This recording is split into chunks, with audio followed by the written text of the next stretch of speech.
Cougs house. Oh my Cougs win. Oh my God. So much to break down.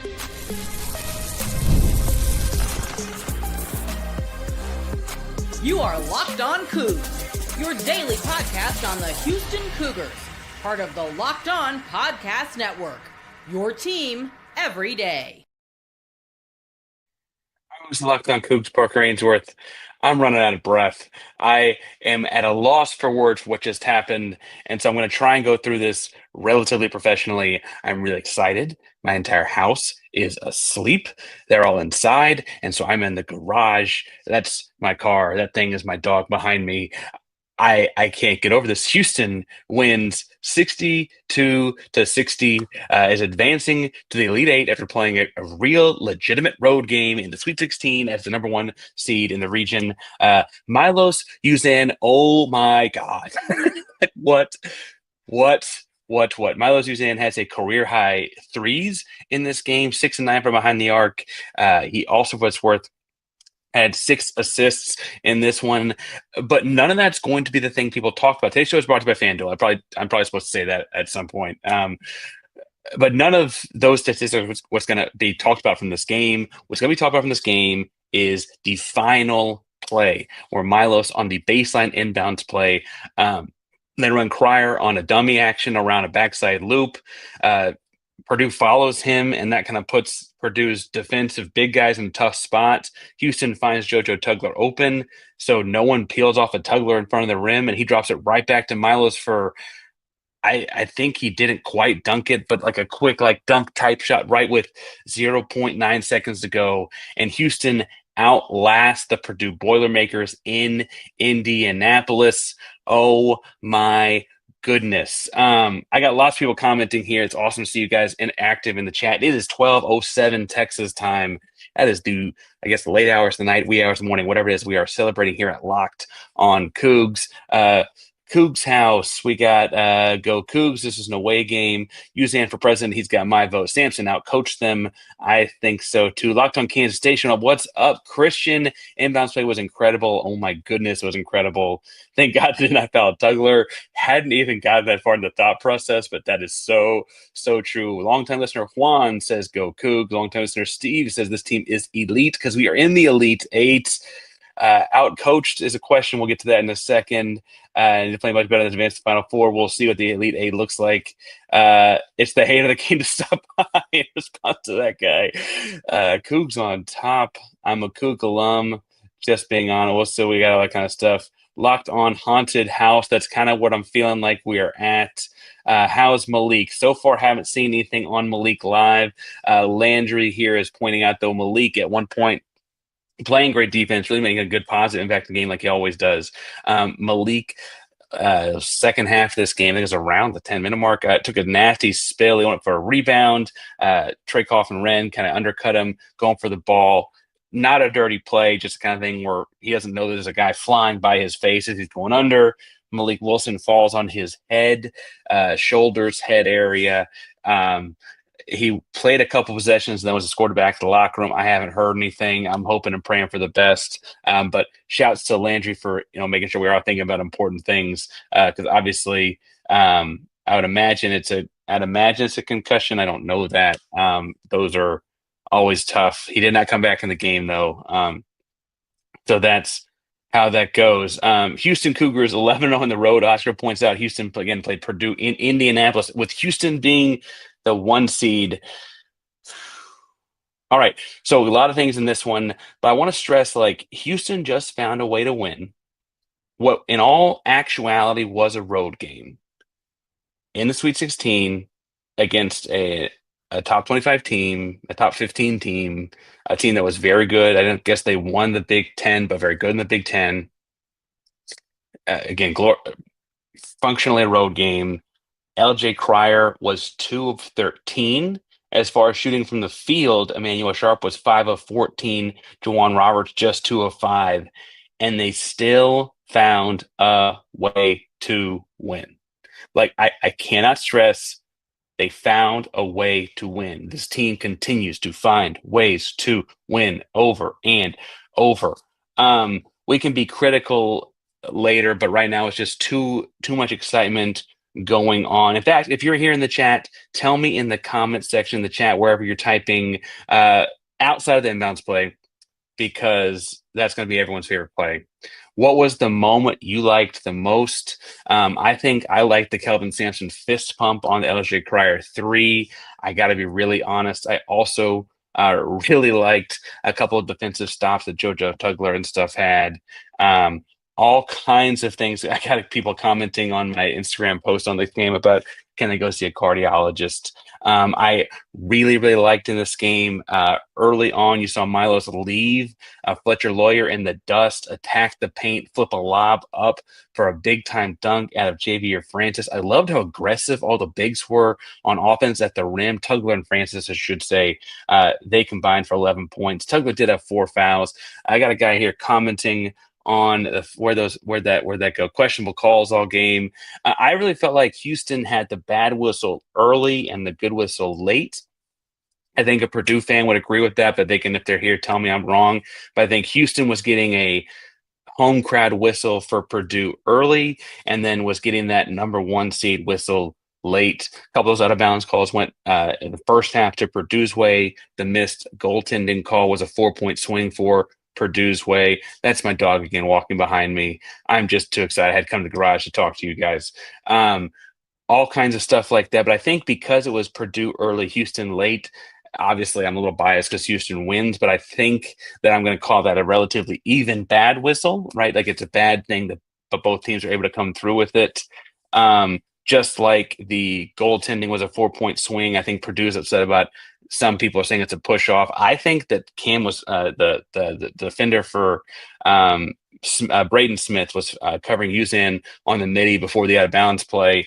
I think that Smith was falling already, kind of off balance. I don't know how you call that an offensive foul in that. That is not a Tesla truck. That's a Mazda CX-5. Whoever John comments, that is, can I unblur my background for a second and show you that too much? Yeah, it's just a Mazda CX-5. Nothing too crazy back there.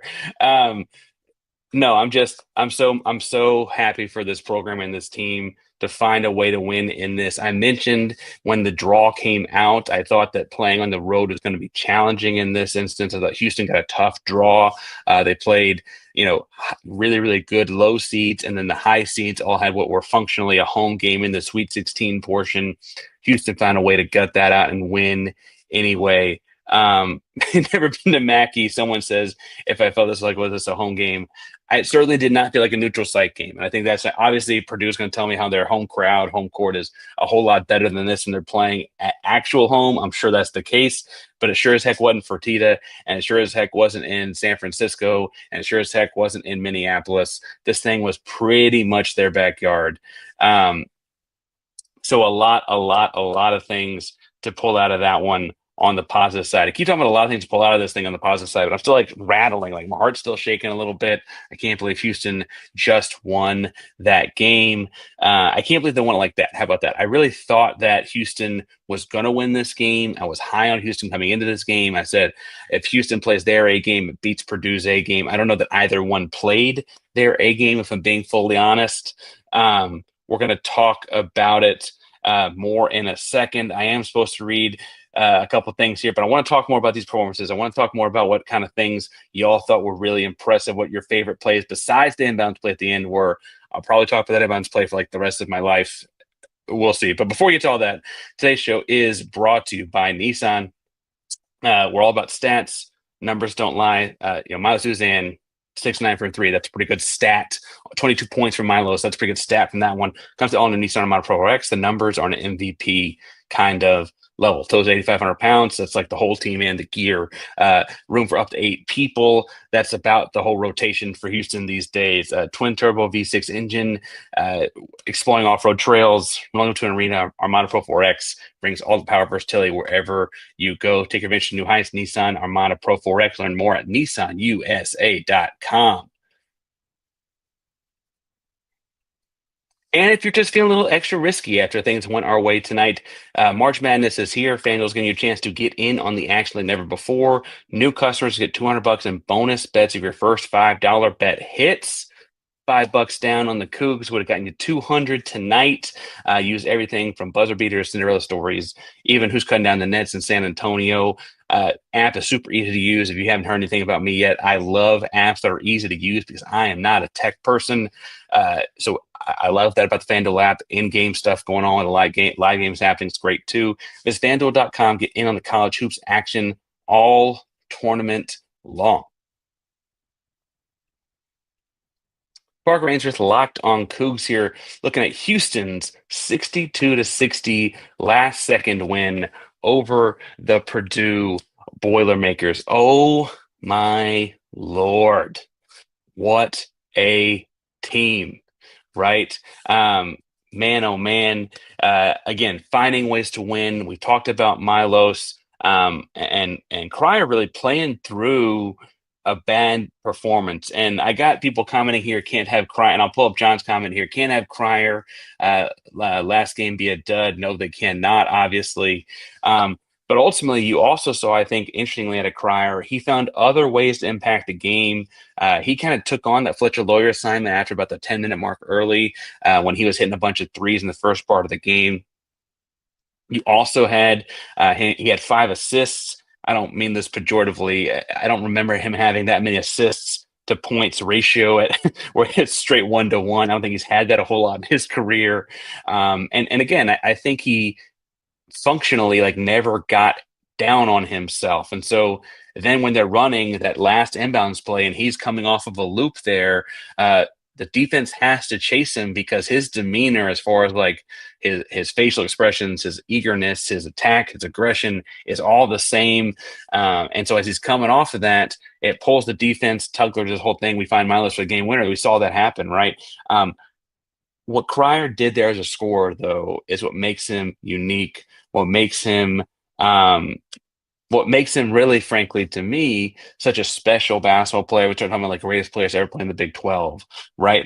Being unshaken by that, confidence in the next shot, confidence in your process, confidence in your form and rhythm, right? All those things are really, really impressive. Played 36 minutes, 2 of 13. I love that it was 13, not 4, right? He just kept it going. And then Liam Brooks brings us in. It's been a hot topic this week because Rick Pitino did the opposite. When he had a guy, his star player was cold throughout the game, he sat him the last 5 minutes to try and get someone else in there to score. And Houston, as Liam Brooks says, and Kelvin decides to keep LJ out there. He's had him out there all year. He trusts him all year. You never know when that guy gets hot.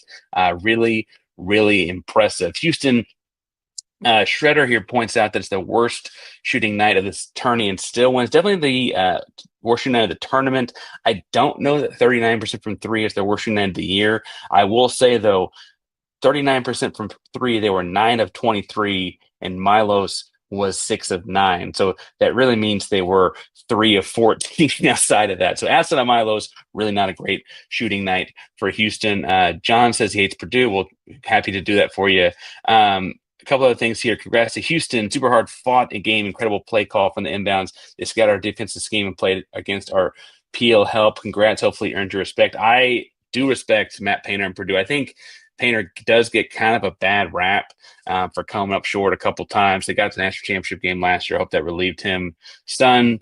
Ask about if Uzan's the best point guard in America right now. I think he's got to be up in the high consideration. Obviously, the kid we just played at Purdue is very good. We just saw that up close and in person. I think what's interesting about Uzan is how he's played a different role at Houston than he ever did Oklahoma. And in the offseason, we talk about what his future looks like and all that. But man, oh man, he played the game of his life tonight. And again, it's when they need the most, right? Just like he did against Arizona in the Big 12 championship game. Houston needed him to win the Big 12 title, tournament title. Not that they had to have that trophy in the trophy case, but sure felt nice. And they went with him there as well. Ultimately, this feels culture-y win. Doesn't quite feel the same kind of culture win like the Aggie game last year where you're going deep into the bench and pulling Ryan Elvin in for free throws and stuff like that. But it certainly feels like a culture win in the sense of it was just next man up from the guys that are in the rotation, right? If LJ Crier's not going to score, we'll go to Emanuel. If Emanuel's not hitting jump shots, he's just getting to the free throw line. He had 5 of 7 free throws for 5 of his 17 points. We're going to go to Milos. We're going to find different things. I really liked, really liked Kelvin's idea out of the halftime. He came out and started attacking downhill with Milos and LJ off of a little bit of a Spain screen, kind of. It's like an inverted Spain screen, in which he kind of got both posts kind of popping out wide, and then the guard downhill to kind of take advantage of the big. That's why it was like a Tugler dunk, a Francis dunk, and a Juwan, like all quick kind of stuff, right out the gate there. Really impressive halftime adjustment, take advantage of something he was seeing in the first half. And again, Samson's a Hall of Famer, right? Like, winning a title this year would be a big thing for him and all of that, but he's a Hall of Famer if he hung it up tomorrow. He just is. And those are the kind, we talk about culture when we talk about him being a Hall of Famer because of the culture he's established at Houston, but those are the kind of moments where he's also Hall of Fame good at that kind of stuff. Hall of Fame good at the baseline and the bound stuff. Hall of Fame good at trusting his guys to run pro actions. A lot of people, purists that love college basketball, hate the pro actions in the offense and how pro his offense looks. But truthfully, it's what explodes a guy like Milos Uzan in a sense, because if it's pro style, there's a lot of read and react. And if there's no set because you're reading and reacting, Purdue can't stop it either. What a freaking game. Oh my God. I can't believe Houston won that game. I can't believe Houston. I shouldn't say that. I can believe Houston won that game. I cannot believe that it finished like that. Man, I for sure when Uzan's shot missed, I thought the ball was going to go out of bounds. We're going to have to play defense for 2 seconds, and you were going to see the game go to overtime. I never would have seen that coming. Now we have a quick turnaround. I think John here pointing out as well. The guys are not really kind of a lot of time to celebrate. It is after midnight Texas time. I think that means it's after 1 a.m. out there. They're going to have Saturday to recover, and then they play Tennessee at like the afternoon time slot on Sunday. Not a great draw. We'll talk about Tennessee at some point because I do think that's an interesting matchup. Both teams are very similar. Man, what a freaking day. I do think that I want to make sure I shout out some things Purdue did well that I want to give credit for here because while we have a Locked On Big Ten, we're working on Locked On Boilermakers, and it's in the works, I think, but someone needs to give them credit tonight. They played a heck of a basketball game.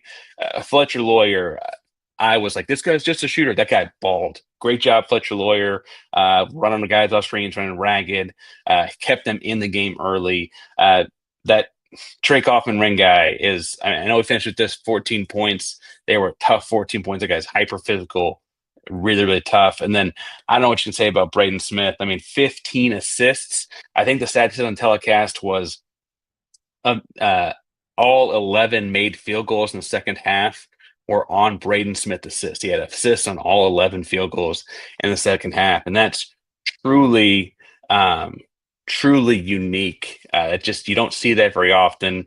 John here saying in the comments that another show broke that Mylik had a concussion. Monso's there, so I guess that makes some sense that he's there in the locker room right now. We're trying to get to those kind of things here too, but that's for another day. Lot of stuff here for all this stuff. Says Smith assists on 12 field goals the second, I think, not 11. So I must have heard the stat before he had the last one. I cannot say enough about how impressed I was by that team. And frankly, if I'm being blunt and honest with you, thought Houston was going to out physical them, and they were up for that challenge, right? That was not the reason Houston won this game. Houston won this game for a handful of other reasons and a bunch of the stuff we get into, but it was not because Purdue could not play the physical style of basketball. And I think that was what was impressive to me as someone who watched a couple of their games. You ready for this? I know Purdue fans, when I mentioned earlier in the week, you don't know what you're talking about or whatever. And clearly there's something to that. But I will say that was an impressive moment. Happy to admit when I'm wrong. And I was impressed by that. Now, I do want to talk some more about this one and wrap it up. And then it's 12:30. I'm going to have a toddler waking me up in a few hours. But I'm not done talking about this game. We're talking about Houston, Milos, more. Maybe you can talk some Tennessee. We'll see in a second. Before we get too far into that, if you're staying up late like me, what am I going to do to do this? I'm going to recommend a 5-hour energy to get up. Taven time snuck up on us. Late night March Madness games, late night tournament games, I should say. all in for the fun, and you might need a little boost to power you through. Super easy, super small, super convenient, fits in your pocket. Throw it back. It's just a couple ounces, and it's 5 hours or more of energy to keep you going throughout the day. Head to 5hourenergy.com for over 15 different flavors to choose from, including watermelon, blue raspberry, peach mango. Build your own 12-pack, 24-pack, delivered right to your door. If you need one faster than that, you can go to your local grocery or convenience store because they're everywhere. Stock up today. Stay energized. 5-Hour Energy helps get you through your day. And getting me through my day here at Locked On Cougs is that man Milos Uzan. What a freaking game as a point guard. I want to bring up a Fran Fraschilla tweet from the game. I'm not going to put on the screen mostly because, if I'm being completely honest, I don't know what the rules are on showing Fran Fraschilla's tweets on the screen. He seems litigious. Mostly joking, Fran. If you want to talk on the show, you can anytime, but I don't want to mess with that. Fran tweeted mid-game, "Do you know how hard it is to replace Jamal Shead? He's been going on for about a month, but Houston Cougar Milos Uzan has done it. Country's finding out about now." And Jamal Shead retweeted it. Jamal Shead responded with, "Replace is a word I wouldn't use because he's running his own race, Fran. Being his own player, writing his own story. Replace? No. Next up, yes. It's his turn.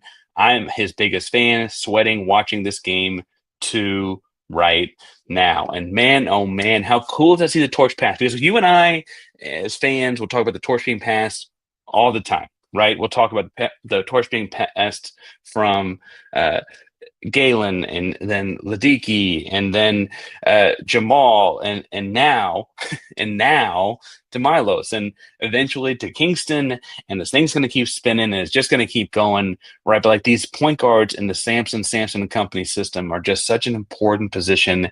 It's so remarkable to see these guys, like the real family bond they've got, right? These guys going through the same things together. Um, sorry, I'm laughing because Alan points out, Alan's a funny guy on Twitter. I don't know if you guys follow Alan on Twitter/X, whatever you call it, but he said first to 40 wins against Tennessee because it's two of the best defenses in the country, and he might not be wrong. It's gonna be a super slow game. I'll do more deep dive in that a little bit, I'm sure, but super slow game. Barnes and Kelvin know each other really well. Obviously, this is a Houston show, but they were at Texas and Oklahoma back in the Samson and Oklahoma days. And there were some battles. Hollis Price, TJ Ford, Quantis White, like big time battles once upon a time. Eduardo Naharo had a really great couple years there too, back in the day. Really good competitive games between those guys, and I really think that like you're going to see a lot of respect between those two coaches that have been doing this against each other for a long time. Also, it kind of makes me happy that Texas and Oklahoma decided to get out of the Big 12, and now they're watching their two former coaches play against each other in the Elite Eight. That makes me a little happy, if I'm being really honest. Yeah, that's what you get for leaving, is you've fired the wrong guy. Got rid of the wrong guy. Anyway, your program could use these two guys. That's all I'll say. So as I look at this, like wrapping up this game, I'm trying to get my head wrapped around like Tennessee, and I want to like give Zakai Ziegler and those guys their fair due diligence, because right now I'm so high on what Houston's doing. It's hard for me to think that a 5, 10, 11 point guard is going to have a whole lot more success against Milos Uzan than Braden Smith just had, right? But Zakai Ziegler is really good. The defense is really tough. They're going to take something away. I will say I don't think that you're going to have LJ Crier having 2 bad games in a row. I don't think that you're going to have Jojo Tugler having just 3 points a couple games in a row, but we'll see. I don't think you're going to have Juwan Roberts having just 5 points 2 games in a row. The 12 rebounds, though, we'll see from what happens there. Across the board here, though, and putting a bow on Houston and Purdue, because it is 12:30. We talk a lot about like ugly winning and what does this mean? I know people talked about like, are there questions about what was happening on the stretch and this, then the other thing. And I think the weird thing is, and obviously they go back and watch it at some point, but like between now and getting ready for Tennessee on Sunday, I'm betting there's a lot more focus on what Tennessee does than on whatever happened out there tonight. And I don't have a whole lot of like backdoor information on that or anything like that between guys on staff, but there's just not enough time to dwell on what it looked like or to dwell on how it happened or like, hey, we survived, we advanced, we played Tennessee Sunday, and we just kind of got to figure out how to do that one, right? Um, I questions on Tennessee about they flop apparently per RSVP 14, which you played Twin Towers and beating Tugler and Francis against them.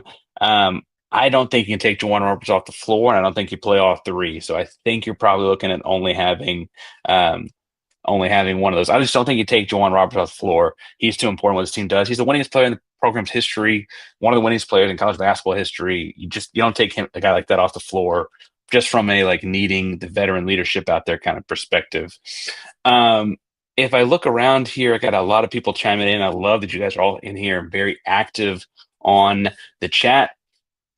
What I will say is that we are going to reflect a lot on the baseline out of bounds play. We're going to reflect a lot on, Mylik's health. We want to make sure Mylik's okay because he's going to be really important. He's really important to what we do. A concussion means he's at least out Sunday, I'd imagine, but basketball's different than other sports. And, John Houston knows what he's doing. So credit to them in that. If that's really what it is, even that sounds like another show that's there in person was able to report that. And so I'm going to feed off of that too. The bench, though, you got Arceneaux and Javier, and they win this game, frankly, with Mylik playing a very big 12 minutes. He gets 4 rebounds and 2 points, played some great defense, but it was just 12, right? And I look at what Houston's got going here, and truthfully, I feel like I feel like this feels like special in a weird way, and I don't want to jinx things, but like between now and Sunday afternoon, because there's time to worry about Tennessee later. There's time to worry about who's going to what pro league or whatever later. There's time to figure all that out later. But man, like right now, like at 12:30 a.m.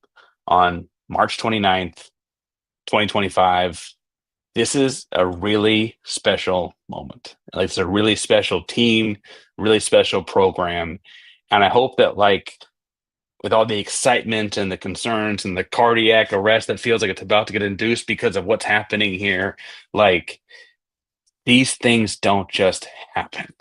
Like this basketball program gets this point. It does not just happen. You have guys that know to go find the Milos Uzan in the transfer portal. They targeted that guy. They said, hey, he's in the portal. He's a great point guard. He fits what we want to do. We're going to go find him. And they did. And they brought him in, and he inarguably wins this game, gets Houston to the Elite Eight. He wins the Big 12 championship game. He beats Tech in their building. He's so important and vital to what they do. And they saw him from a distance and said, hey, that guy can fit us. And what's remarkable is no one was talking about Milos at Oklahoma. He was getting some pub out of high school, but at Oklahoma, he was second fiddle. And he comes to Houston, where it's 5 fingers make a fist, and he's packing a punch, man. Like he's the real freaking deal. So anyway, I'm gonna log off for a sec, get some thoughts around Tennessee because I'm sure I'm gonna be scrolling my phone throughout the night, unable to do anything.